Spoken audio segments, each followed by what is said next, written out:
listen, let's dive in. I want y'all have already asked some of the questions in the thread I posted earlier, but I'm gonna try to get as much as I can within this live. But I just wanted to talk about some things, man. A lot of stuff going on. Ryan Field, back-to-back Ryans. What's up, Yolanda? What's up? What's up?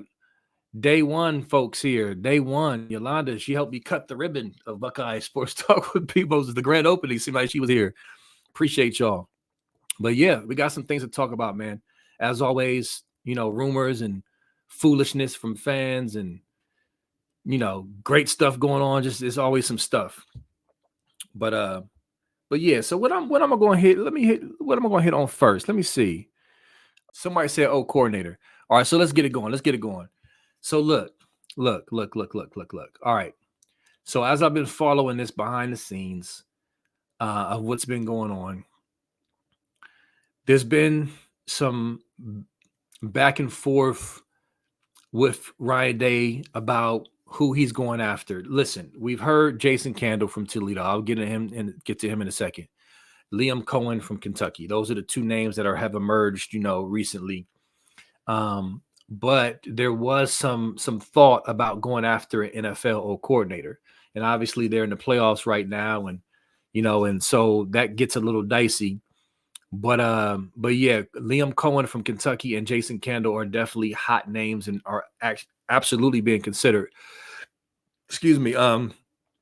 So Brad Oberding, any word on any more O-line in the portal? I'll get to that in a second. Yeah, not a ton of activity, but remember the portal opens back up in the spring. But I'll get to that if I can. But listen, y'all, let me get to Jason Candle. I've seen several comments from fans who have poo-pooed that idea. First of all, I wonder if people even research. Do they even know who Jason Candle is? Have they looked at his track record, his offenses over the years at smaller schools, the improvement in the numbers that he's had, not only at Toledo, but the other destinations he's been at. He's been a head coach for a long time. Ryan Day wants to bring in a head coach of the offense like he did with Jim Knowles, the head coach of the defense. So bringing in a guy like Jason Candle, who's from Ohio, obviously he's coaching in Ohio right now, has been a head coach. He knows how to, taking over an entire offense is nothing compared to taking over an entire program, even if it's a MAC program. But Jason Candle, from people in circles around Ohio State and college football, he's highly respected. I think it would be a really good hire. Like based off the research I've done, what I know about him, what I've learned about him, I think that would be a really, really solid hire. So I'm not sure why people are just poo-pooing that. Maybe because people just look at the name and they don't know him and they expect this big splash. Like, like Kirk said a few podcasts ago, people didn't know who Tom Herman was at one point. They didn't know who Ryan Day was, as far as an old coordinator. So, the bottom line is this. Ryan Day, and I know people are like, well, he ain't going to give the play card. No, he is. And let me touch on something real quick. And forgive me because I'm trying to hop on as many things as possible within a lot of time. Let me clear something up for y'all because I've seen a lot of people asking about Hartline. And look, Hartline, let me recap.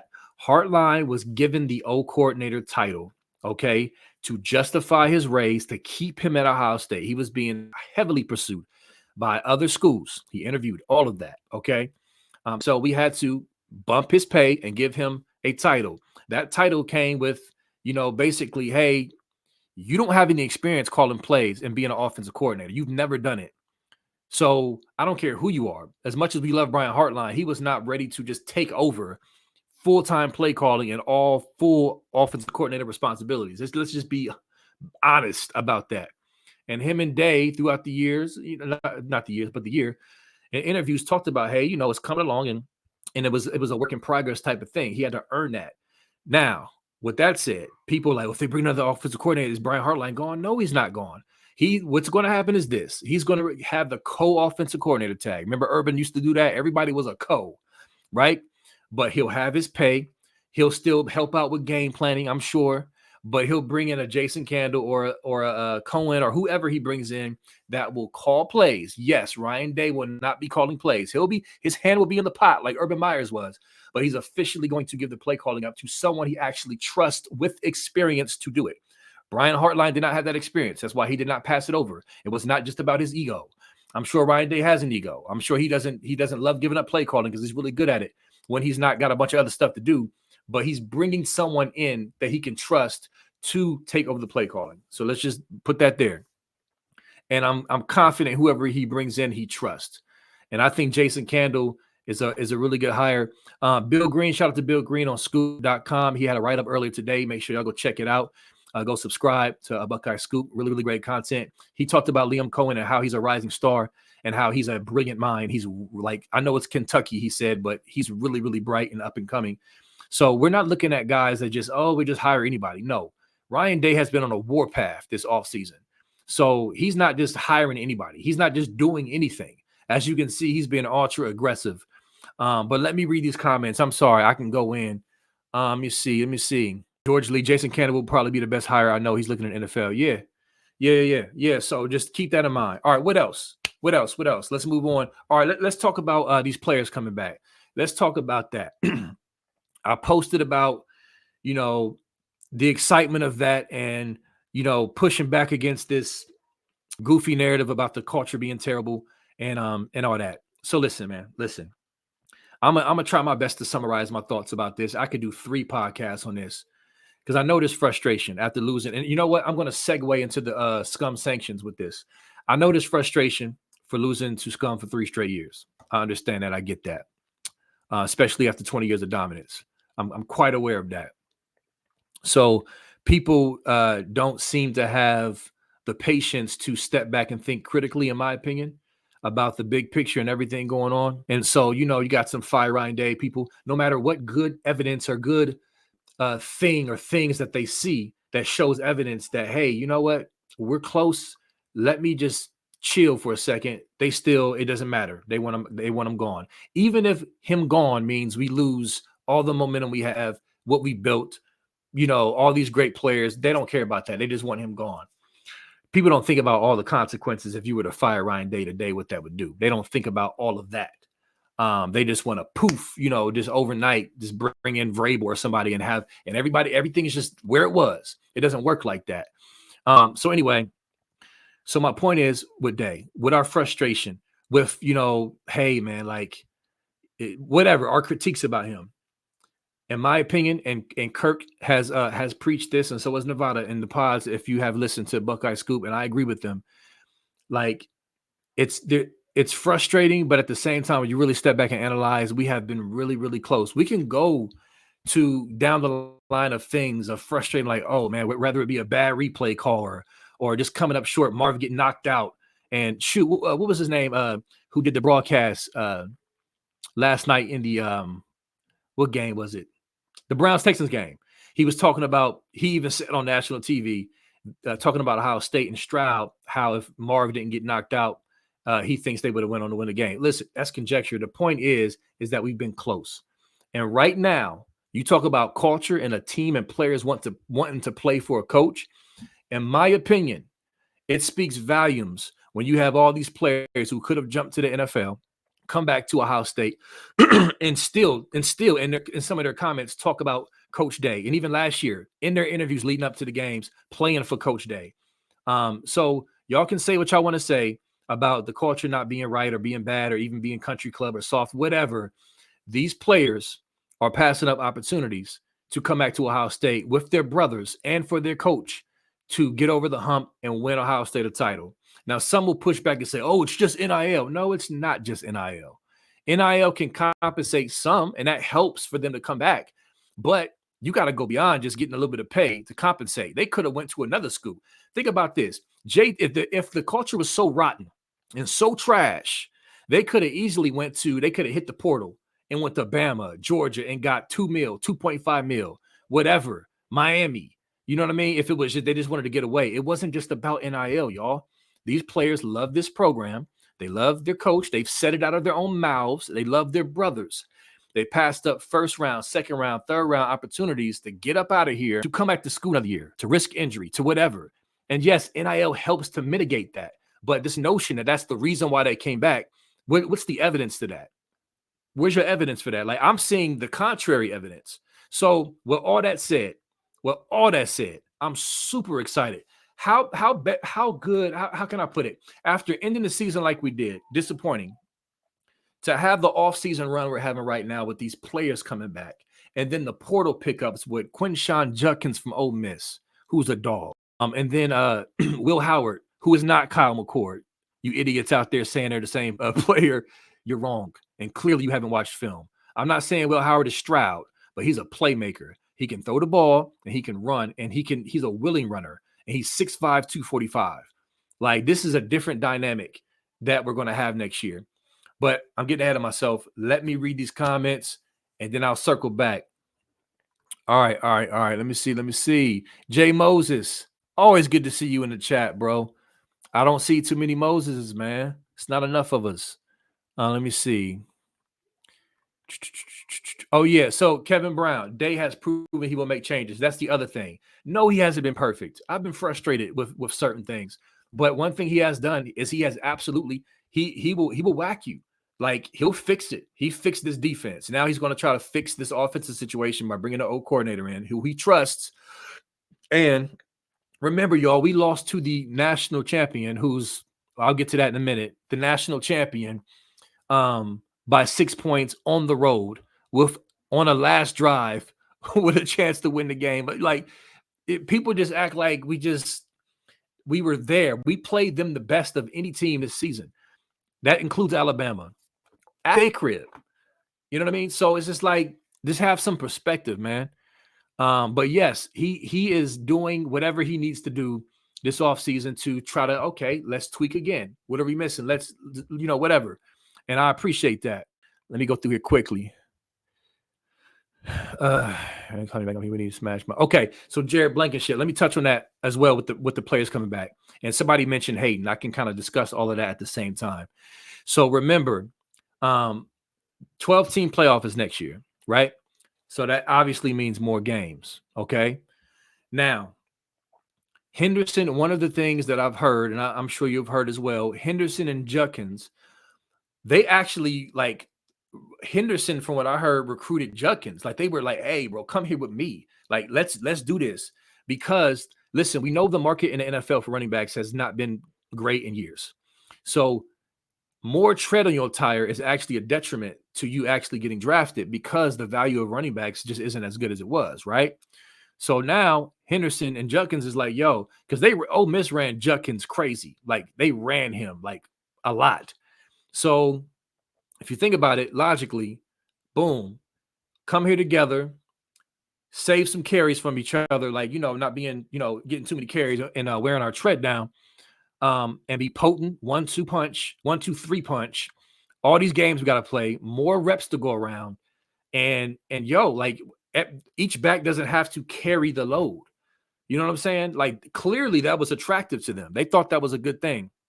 And I agree. More games, less tread, like, better chance of being healthy going into the draft. Like, like, that's a great idea. So yeah, so there's that. Now, regarding Hayden, because I know there's been some concern and even some people upset that feel like, hey, like they did Hayden dirty and all this other stuff. So first of all, Hayden went on record publicly. He said, like, he publicly thought the whole redshirting was in the best interest of both parties. It wasn't just Ryan Day and Tony Alford forcing him to redshirt. There was agreement on both sides. Okay. So in hindsight, we can look back and say it was dumb, and fine, that's fair, but it was a mutual agreement. There was a plan. So obviously you don't have a crystal ball to see what's going to happen, the rest of the season and the off season. And knowing Judkins is available and wants to come in this portal world, especially when you're trying to get over the hump, you don't turn down a player like that. You just don't. So with all that said, I'm not convinced Hayden leaves. Following Hayden, listening to Hayden, what I know about him, and just his family values, and just kind of look, I kind of go beyond just to know. I watch interviews and I read up on players, and just to kind of get an idea where they're coming from, their background. and that's why I was going off about Devin Sanchez. I listened to Berm's video, and I was super impressed with his family.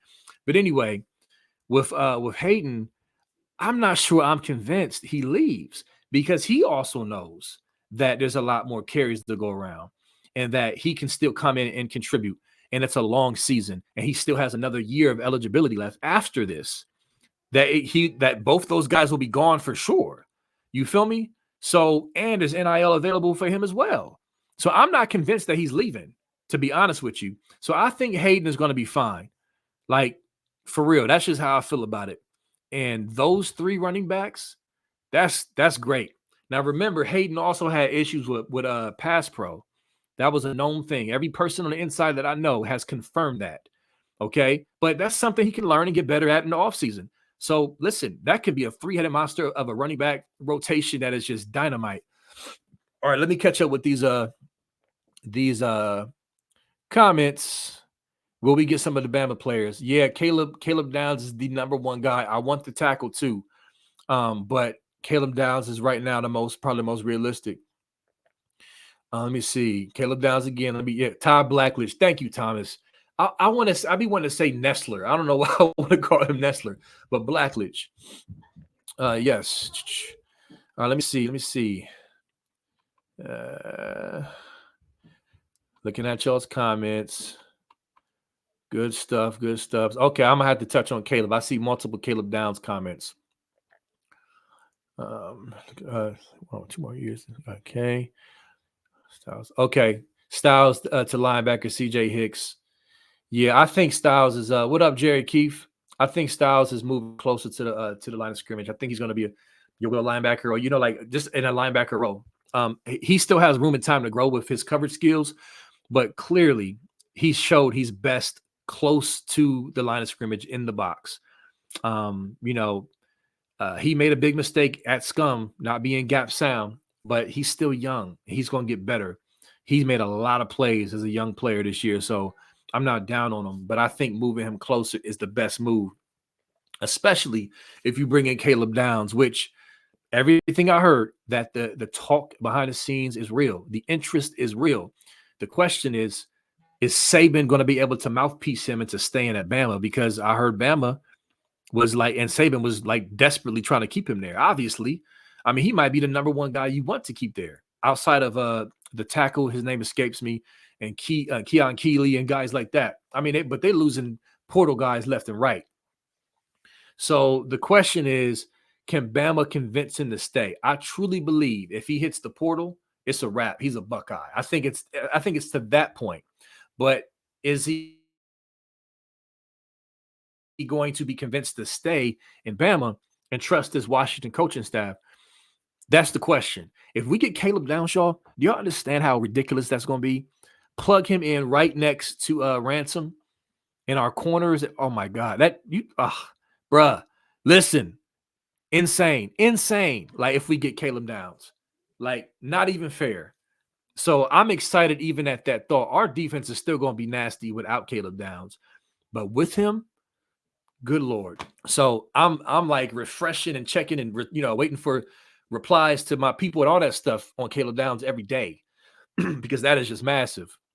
Yeah. Ryan Field, Howard's going to make mistakes. He takes risks, but that also means he's going to make plays. Ones that McCord wouldn't have attempted. Yeah. Will Howard is, like I said, he's not Stroud. He's not going to be perfect. He is going to make some mistakes, but I think he's going to make less mistakes in this offense, in this system. I think Day is going to coach him up and rein him in a little bit more.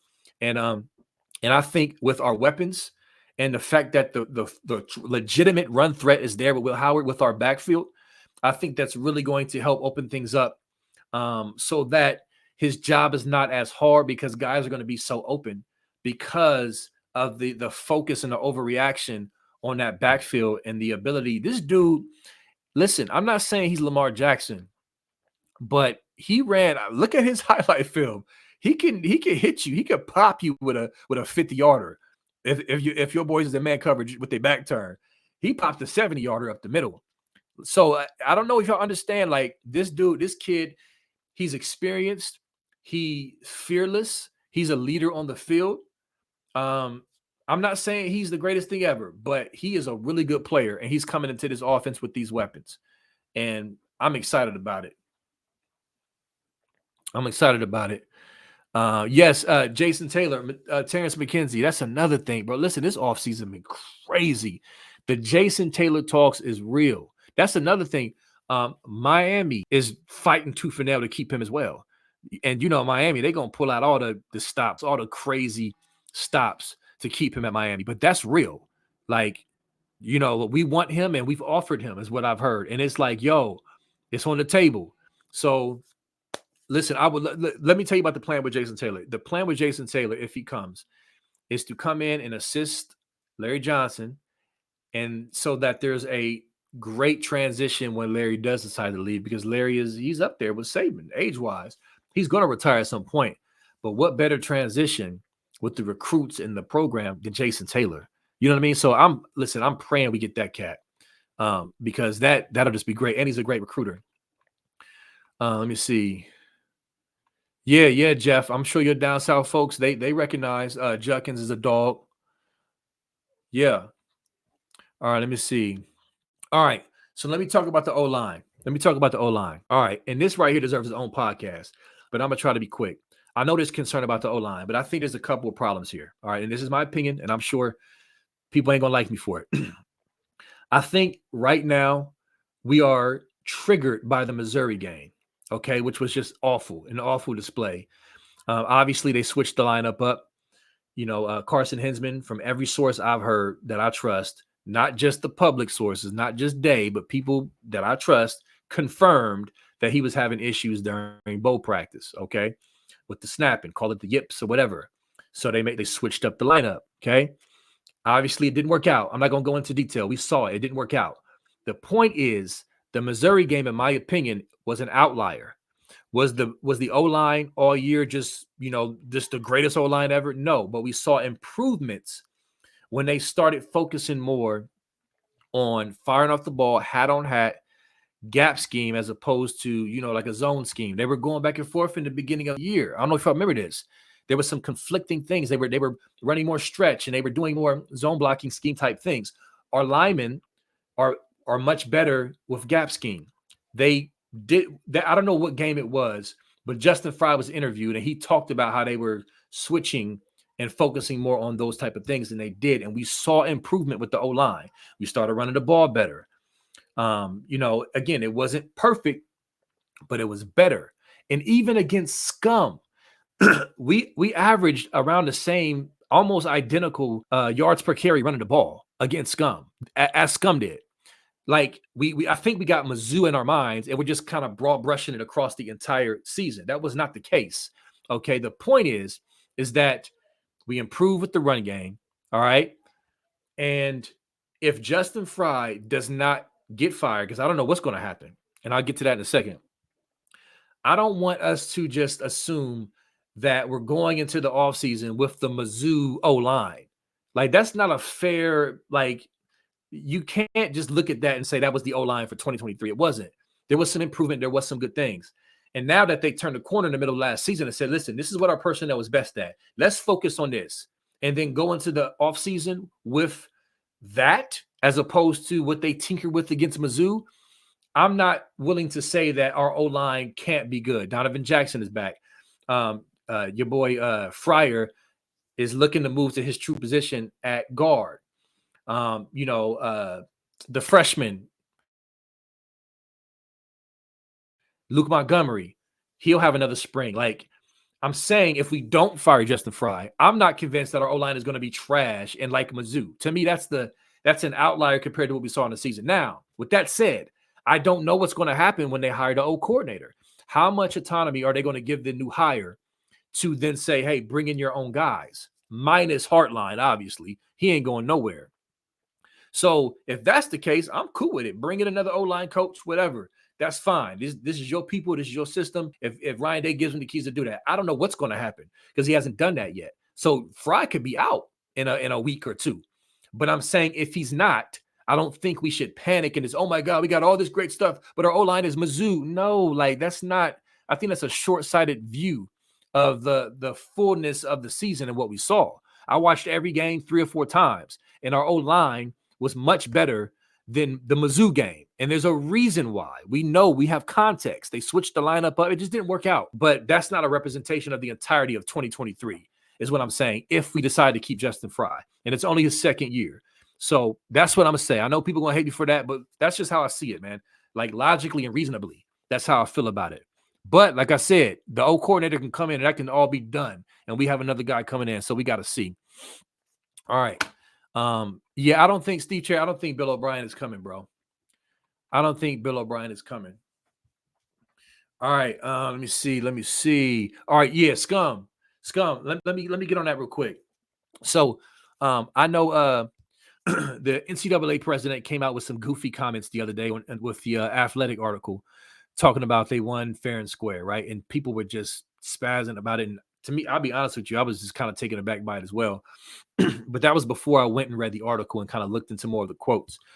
And I know, Scum fans on Twitter and everywhere else was celebrating, basically, see, we're good. We're not going to get popped at all. And, and you are stressing, talking about we cheated.